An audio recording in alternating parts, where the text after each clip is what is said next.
Salut les baroudeurs.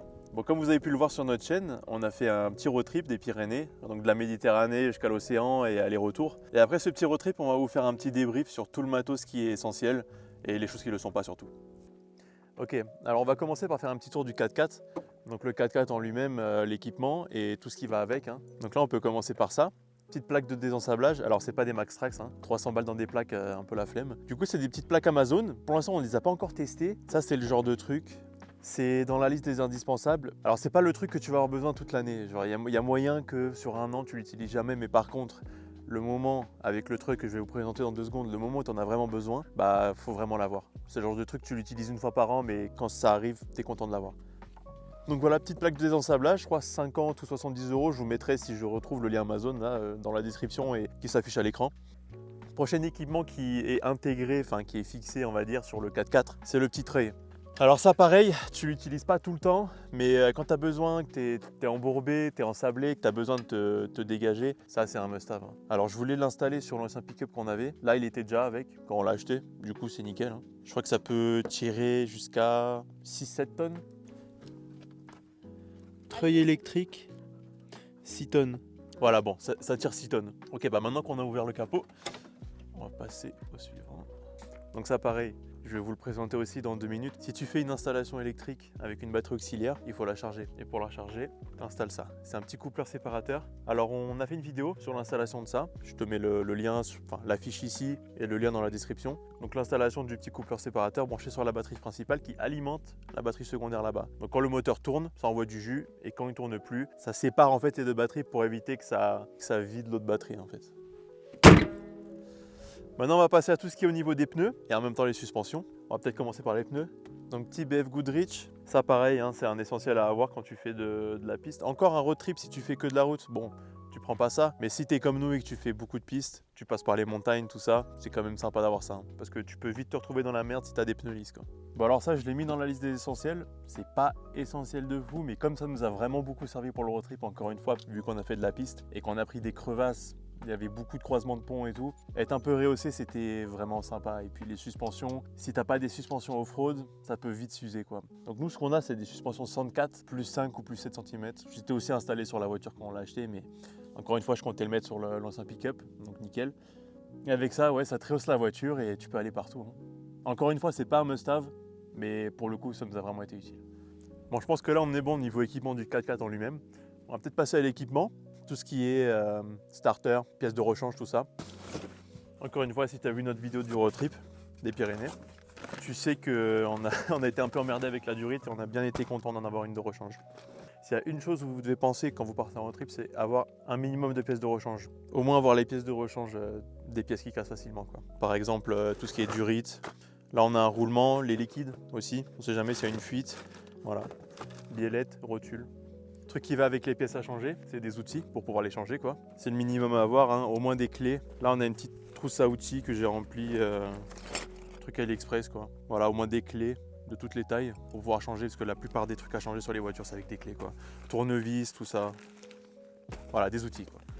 Ok alors, chose très importante aussi à avoir, on garde toujours ça dans la voiture, c'est tout ce qui est sangle. Parce qu'encore une fois, si vous avez un problème, que vous êtes embourbé, que quelqu'un doit vous aider et vous tirer, s'il n'a pas les sangles, ça va être un peu chiant. Du coup ça, petite sangle, avec les manies qui vont avec, manille lire. Alors manille lire, c'est important parce qu'il y a plusieurs indications de tonnes, donc de poids que ça peut supporter. Il ne faut pas prendre le poids de votre voiture, exact. Par exemple, s'il y a des manières à 2 tonnes et que votre pick-up, votre 4x4 fait 2 tonnes, il ne faut pas prendre du 2 tonnes. Parce qu'au moment où on vous tire, c'est pas 2 tonnes qui sont appliquées, c'est 2 tonnes plus le poids qu'il faut pour vous tirer quoi.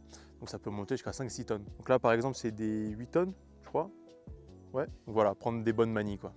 Ok, chose très importante aussi, bon je dis très importante à chaque fois mais c'est vrai qu'il y a des choses qui sont plus importantes que d'autres, c'est au moins avoir un starter, donc un booster de batterie. Voilà, donc nous ce qu'on a c'est un truc AliExpress mais qui fait franchement bien le taf. C'est la marque Baseus apparemment. Bon le truc important c'est au moins avoir il y a une indication d'ampères, au moins avoir des ampères supérieurs ou égales à l'ampérage de votre batterie quoi.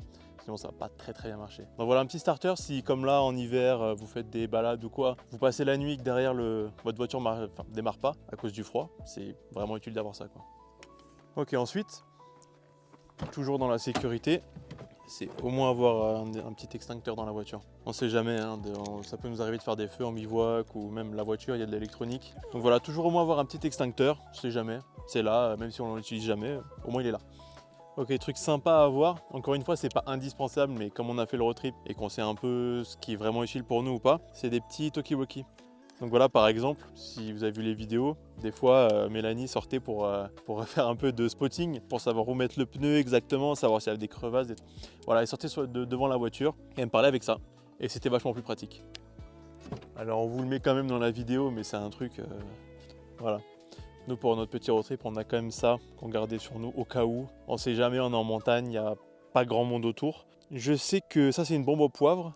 Je sais que le gaz lacrymo c'est interdit, mais apparemment la petite bombe au poivre comme ça c'est autorisé. Enfin voilà quoi, si quelqu'un, enfin un policier vous trouve avec ça dans la poche, il va pas vous faire chier comme si vous aviez un couteau ou une grosse lacrymo. On sait jamais, franchement, toutes les histoires qu'on entend en montagne ou même en ville, hein, par sûreté, on l'a jamais utilisé.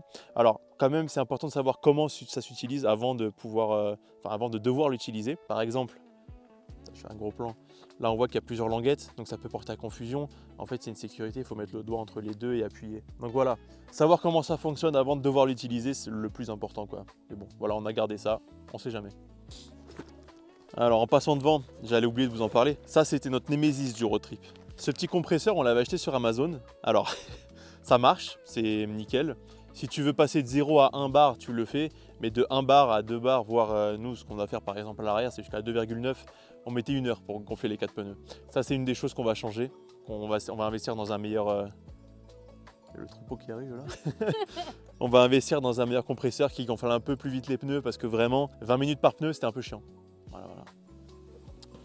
Alors, pour la partie cuisine, on a vraiment des choses qui pour moi sont des indispensables. Pour le road trip principalement parce que quand on part en bivouac 1 ou 2 nuits, on n'a pas forcément besoin, mais un stockage de nourriture, nous pour l'instant, ça devrait être amené à changer si on peut.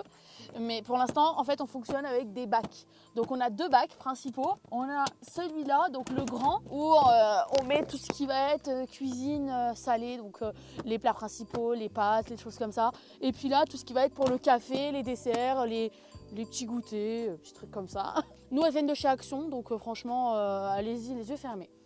Et alors, on a changé notre vieux réchaud pourri, camping gaz, un seul feu, vraiment un truc à l'ancienne, pour cette petite merveille. Donc pour cette petite merveille qu'on a achetée en Espagne, on l'a payé 60 €. Franchement, moi j'avais eu le coup de cœur pour ce réchaud parce que il est incroyable. Je sais pas, mais en France, on n'en a pas trouvé des comme ça. En fait, si tu veux, t'as trois feux, dont un qui fait un peu feu pour griller, pour faire barbecue. Parce qu'en dessous, tu vois, t'as ça. Et donc ça, c'est super pratique, tu le laisses ici. Ça te fait griller la viande quoi, en mode barbecue. Alors on l'a testé hier et on est vraiment ravis. Hein. C'est le top. Surtout pour moi qui cuisine principalement. De pouvoir cuisiner avec 2 feux ou 3 en même temps, mais c'est le top. Parce qu'avant, on se faisait vraiment chier. Pour pouvoir faire à manger, on attendait que, je sais pas moi, les pâtes soient cuites, puis après on attendait, il y a tout qui... Enfin, on mangeait souvent froid. Donc là au moins, on est sûr de manger chaud parce qu'on fait tout chauffer et cuire en même temps. Ça fonctionne avec une grosse bonbonne. Bon, elle est quelque part dans la benne, donc on va pas la sortir.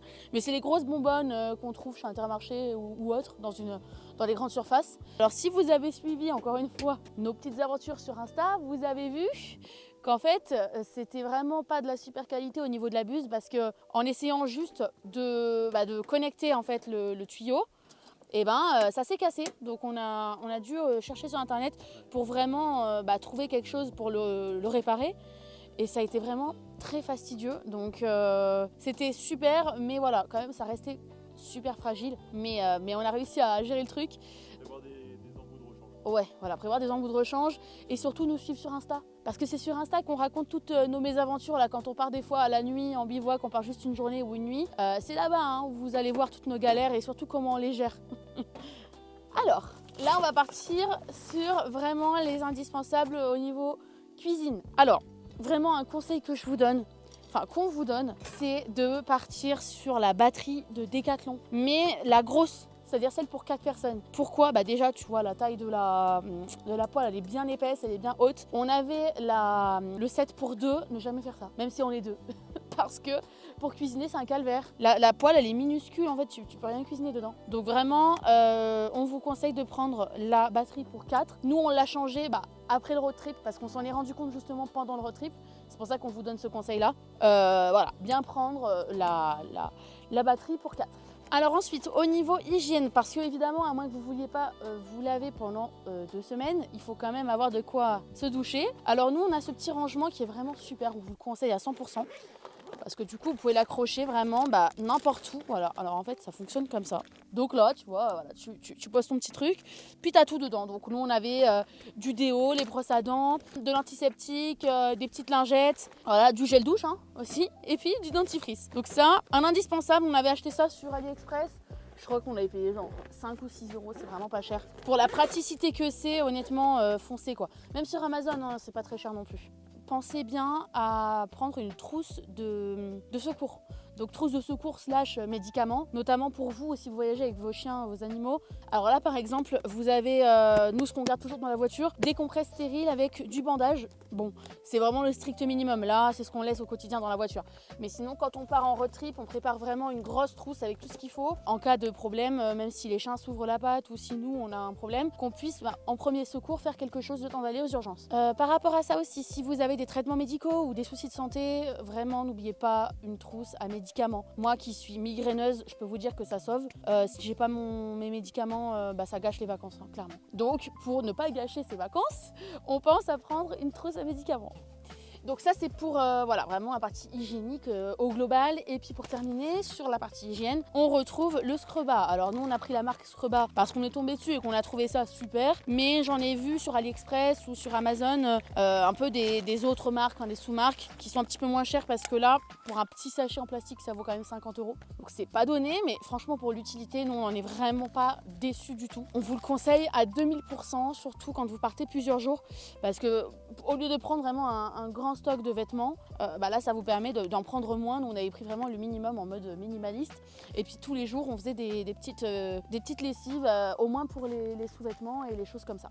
Alors pour continuer sur la partie hygiène, mais cette fois c'est plus au global, on va parler donc de la douche. Alors nous on fonctionne avec un stockage de 100 litres qui se remplit par ici, et nous on a mis en place un système en fait pour remplir donc le jerrycan avec le tuyau d'arrosage qui se branche directement, si vous avez suivi nos vidéos vous l'avez vu, qui se branche directement sur les robinets, donc que ce soit dans les fontaines ou autres. Alors par rapport à ça justement, si jamais vous vous retrouvez dans la même situation que nous, et ça pour le coup heureusement qu'on l'avait prévu parce que ça nous a sauvés clairement, quand on est en autonomie il se peut qu'il n'y ait pas de fontaine, ou même là on est tombé dans la situation, nous en Espagne c'était la sécheresse, mais alors vraiment ultime, ils avaient bloqué toutes les fontaines, il n'y avait plus aucune fontaine qui fonctionnait. Donc là je peux vous dire qu'on a flippé, et dans ce cas là si on n'a pas accès à des fontaines, il faut qu'on trouve des sources d'eau ou des rivières, ou voilà vraiment des choses qui nous permettent de pouvoir se ravitailler en eau. Et en ce sens nous on avait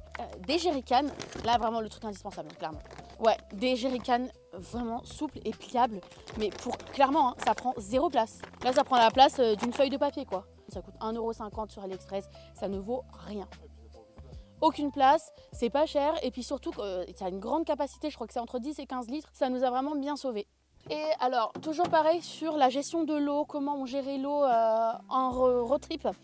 Donc on avait un gros jerrycan qu'on a laissé à la maison là, mais parce qu'il prend une tonne de place dans la benne, qui fait 50 litres et qui nous servait en fait d'eau potable, qui nous servait chaque jour à remplir ce petit jerrycan de 11 litres, qui nous permettait, ce petit jerrycan, de remplir nos gourdes, donner à boire aux chiens, et puis je sais pas moi, voilà, nettoyer les légumes qu'on mangeait, etc. Voilà pour l'organisation de la gestion de l'eau pendant le road trip. Et maintenant on passe à la suite. Alors, on passe maintenant aux indispensables pour les animaux. Nous, comme vous avez pu le voir dans nos vidéos, on voyage avec nos chiens. Alors, la première chose vraiment, pour le coup, indispensable, ça va être gamelle pliable. Alors nous, on en a une comme ça, où on met en général la nourriture pour les 2 sur 3. Et puis pour le gros, on lui met dans une autre gamelle. Et on a après des gamelles pliables pour l'eau. Voilà, alors, on a notamment... Ah je crois qu'il a soif. Oui, on va te donner à boire, mon chien. On va te donner. Alors, les gamelles d'eau, c'est celle-ci. Alors... Conseil d'amis, gardez-les dans la portière. Parce que nous, là, quand on était en Espagne sous 40 degrés et qu'à chaque fois, il fallait sortir de la voiture, ouvrir la benne, refermer la benne, prendre les trucs au fin fond du sac, non. Vous les gardez là, Comme ça, vous sortez, vous ouvrez la portière aux chiens, vous leur donnez à boire et puis voilà, c'est réglé.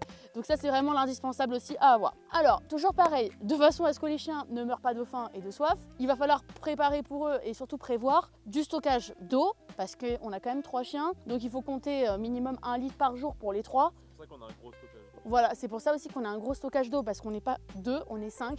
Même si bon, c'est pas des êtres humains, mais ça boit quand même. Hein. Ça boit vraiment pas mal, surtout quand on est en Espagne sous 40 degrés. Par rapport à la nourriture, alors nous, on avait fonctionné comment? On avait des stockages comme ça. C'est des sacs qu'on avait achetés sur AliExpress. Bon, là, c'est un mini parce que les autres, on les a montés à la maison pour les laver. Mais en fait, c'est des sacs, si tu veux, qui se ferment comme ça, hermétiques. Ouais, c'est des sacs. Ouais. Voilà, des sacs waterproof qui sont vraiment indispensables. On avait emmené un certain nombre de kilos de croquettes donc dans un gros sac comme ça. Et au fur et à mesure, bah voilà, on donnait à manger. En plus de ça, ce qu'on a fait, c'est que sur place, en fait, on leur achetait des petites pâtées, des petites choses comme ça dans les différents centres commerciaux qu'on trouvait pour que ça leur fasse un petit plus, quoi, on va dire. Alors après, il faut savoir que nous, souvent, on leur donne les restes. Donc quand on a trop fait à manger, on leur en donne. Et puis ça, du coup, ça utilisait moins de croquettes, mais surtout vraiment prévoyez bien la bonne quantité de croquettes, ouais, parce que si vous partez en 100% autonomie, qu'il n'y a pas de magasin, il n'y a rien, bah les chiens ils vont crever faim, quoi. Donc bon. Donc voilà pour la partie des chiens. Alors, chose que j'allais oublier, les colliers lumineux. Alors là, on les a pas sur nous, mais c'est des genres de bandeaux LED. Ça, c'est indispensable par contre pour les chiens. Ils ont chacun une couleur différente, de façon à ce qu'on puisse en fait les lâcher la nuit ou quand le soleil commence à tomber et qu'ils puissent faire leur vie. Parce que le but, c'est pas non plus de les garder attachés non-stop. Même si bon, si vous avez suivi nos aventures sur le road trip, à la fin, on a fini par les garder attachés parce qu'ils nous ont rendus fous. Mais sinon, voilà, l'objectif, c'est quand même de les laisser un peu gambader dans la nature. C'est aussi leurs vacances. Et ben voilà, le dernier indispensable pour les chiens, c'est comme tout propriétaire de chien, normalement constitué, vous avez une protection de voiture pour éviter que votre voiture soit littéralement une voiture de guerre. Hein, parce que entre la poussière, les poils, quand il y en a un qui vomit, il vous faut vraiment ça pour protéger votre voiture. Et puis ça, en 2 secondes, vous le sortez, vous le secouez. Et puis ça permet de garder quand même la voiture un minimum propre, même en ayant des chiens. Donc comme je t'en ai déjà parlé au début de la vidéo, c'est la batterie auxiliaire. Donc tout l'aménagement électrique de ce qui est dans la benne. Donc là-dessus, viens voir, filme un peu. Là-dessus, du coup, tout ça t'est branché à un boîtier électrique. Dessus, on a branché la pompe électrique de l'autre côté qui est branchée du coup raccordée à la réserve d'eau pour la douche. Donc la pompe à eau, la voici. C'est une petite pompe à eau Amazon. Hein, on n'a pas pris un truc. Alors franchement, tout ce qui est marque Overlanding, en gros, ça, ils te la vendent 300 balles parce que c'est une pompe Overlanding. Franchement, on a une pompe Amazon. Ok, elle fait un peu de bruit. Mais franchement, quand tu prends ta douche, tu t'en fous, quoi. Et elle marche très bien, elle nous a pas lâché une seule fois. Elle est nickel. 20 balles et ça fait le taf. Avant d'acheter du gros matos à 300 balles, je pense qu'il faut tester les trucs vraiment qui coûtent pas cher et ensuite vous faites votre installation. Et si vous voulez upgrade, vous upgradez. Pour 20 balles, franchement, ça fait largement le taf. On a aussi des petits ports USB de l'autre côté. On sait jamais, ça peut servir pour charger quoi que ce soit. Et la glacière. La glacière qui est branchée directement avec des cosses à la batterie. D'ailleurs, petite glacière Vévor, hein. Petite glacière de 15-20 litres, je crois 15 litres maximum. Ça nous a été gracieusement donné par le vendeur du véhicule là qu'on a acheté, mais on va bientôt la changer. Ça fait partie des choses qu'on va changer parce qu'on s'est rendu compte que c'était un peu petit. En fait, dès que tu mets le moindre truc dedans, une bouteille ou un truc avec un emballage un peu trop gros, ça devient vite, t'as plus de place quoi. Du coup, plus tard, on investira, pour le prochain road trip, on investira dans une Vévor pareil, parce que c'est une très bonne marque par contre, mais un peu plus gros, 40 litres je pense, ce sera assez. Mais en attendant, ça a fait le taf ça. Donc dernière chose qui est raccordée à la batterie, c'est les petites lumières avec bouton. Ça c'est intéressant à voir. Comme ça tu peux l'éteindre et l'allumer quand tu veux. Donc il y en a une sur chaque panneau là et 2 au milieu. Ça fait largement le taf, c'est bien luminé comme il faut franchement. Donc encore une fois, si tu as regardé nos vidéos du road trip que je t'en mets là en fiche, tu sais que ça on l'a cherché dans tous les mercatos d'Espagne. Et putain ça n'existe pas en Espagne, ça c'est un truc de fou. Même dans les magasins d'outdoor et tout, ça n'existait pas, je sais pas pourquoi. Donc vous avez vu dans les vidéos qu'on avait un problème avec la batterie. En fait, quand on allumait le moteur, le coupleur séparateur fonctionnait. Mais ce qui arrivait ici, c'était pas 14 volts comme il doit arriver ici. C'était, ça restait à 12 volts en fait, il n'y avait rien qui arrivait. Et encore, une fois, on s'est retrouvé, il y avait 7 volts. Hein, là, ouais, avec l'autre, parce qu'on a essayé de changer de batterie évidemment, sur conseil d'un garagiste, mais ça n'a rien changé. Donc je me suis renseigné un petit peu, je me suis dit que ça devait être la masse, vu que la masse en fait à l'origine était branchée sur le hardtop. Donc après, on a tiré un câble directement qui va aussi à la masse de la batterie et là, ça a tout résolu. Mais tu vois, on aurait eu ça pendant le road trip, et ben, on aurait su directement quel était le problème quoi. On aurait acheté un câble, va savoir, on aurait fait ça là-bas. Mais là, même hors problème de batterie auxiliaire, si tu as le moins de problèmes sur ta voiture et que tu as besoin de savoir d'où vient le souci, surtout au niveau électronique, ça c'est un truc à avoir, ça ne prend pas beaucoup de place. Je l'avais à la maison, j'ai regretté de ne pas l'avoir pris parce qu'apparemment, dans les autres pays, ça n'existe pas trop quoi. Alors aussi, chose très importante qui fait partie des choses que tu vas pas souvent utiliser mais qu'il faut quand même avoir, c'est un petit jerrycan. Donc nous on a un jerrycan de 20 litres en métal. Très important de l'avoir en métal parce qu'apparemment en plastique ça peut gonfler, ça peut exploser et tout. Enfin, nous on le prend en métal, voilà, comme ça moi c'est sécure, ça bougera pas. Ce qu'il faut faire en fait c'est avant le road trip le remplir, le garder à l'arrière. Et si jamais à un moment c'est la merde, que vous êtes... Des fois les pistes elles peuvent durer des kilomètres et des kilomètres, au moins avoir ça au cas où quoi. 20 litres ça vous rajoute pas mal de kilomètres. Ça peut faire la différence si vous arrivez à une station essence ou pas quoi. Là par exemple en Espagne, à un moment on était au milieu des montagnes et on avait 100 km d'autonomie. On l'a pas fait, on est passé à ça de la panne sèche et voilà, il était vide, c'est con, mais on aurait dû le remplir. Allez, dernier élément de la vidéo. Donc là, on a notre machette nationale. Notre machette nationale qu'on a fait graver. Alors ça pour le coup, elle est vraiment super. On l'avait déjà mise en story sur Insta, enfin en publication sur Insta, je sais pas si tu l'as vu pour le nouvel an de l'année dernière. Ouais. Donc on l'a fait graver avec le nom de notre chaîne. Fais attention au chien parce qu'il me fait peur. Donc voilà, tout ça c'est vraiment surtout pour couper du bois ou couper des choses qu'on aurait du mal ou même pour la sécurité. Alors ça me fait penser aussi la lampe frontale. On a chacun une lampe frontale. Ça c'est clairement the indispensable du road trip. T'as souvent les deux mains prises. Ouais, pour avoir de la lumière. T'as les mains prises ou tout simplement même pour les chiens quoi, quand il est 23h avant d'aller s'enfermer dans la tente, on les fait faire leurs derniers besoins. Il faut qu'on puisse voir ce qu'il y a devant nous quoi, donc c'est vraiment indispensable. La lampe frontale, indispensable. On les a pas sur nous parce qu'on les a fait recharger à la maison, mais à avoir pour tous les road trips. Alors, dernier élément, promis c'est vraiment le dernier cette fois, c'est la marque Mora Knife, pardon. Alors eux, vraiment la marque elle est géniale, hein. La marque elle est super, Ils sont réputés ces couteaux. Donc c'est plutôt des couteaux de bivouac. Un indispensable à garder, nous on le garde toujours à l'avant dans la voiture.